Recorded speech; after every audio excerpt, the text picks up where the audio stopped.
My name's Tim Reardon. I'm a historian of Cyprus.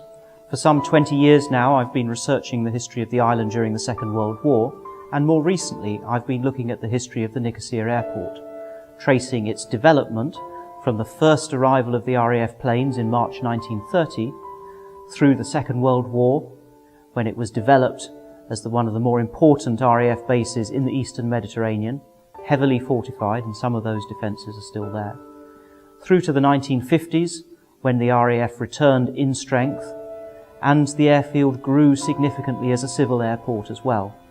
The first airport terminal was opened in May 1949, a lovely architectural piece, great design, simple, elegant, lots of local materials, still standing to this day, well looked after by the United Nations, and a great, great architectural piece. Looking at how the airfield grew after that time, traffic continued to grow, and the RAF gradually reduced its own presence at the airfield. It was there in strength in the 1950s, but later in the 1960s, the RAF presence declined, and in 1966, British ministers announced the rundown of RAF Nicosia.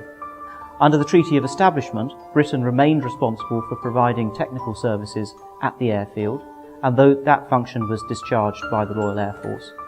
Gradually over time, the Cyprus government trained up its own staff and they took over most of the functions, and the RAF gradually withdrew. At the end of 1974, RAF Nicosia's status as an RAF station was formally suspended, and it remains suspended to this day.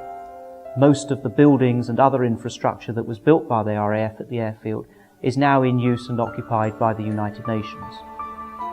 My personal favourite period on the airfield is the 1930s, with all the glamour of early aviation, pioneer pilots in small flimsy aeroplanes flying from one side of the world to the next.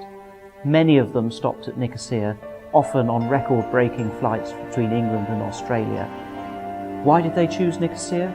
They chose it when there were many alternatives, because it was a place they trusted, it was a place they liked.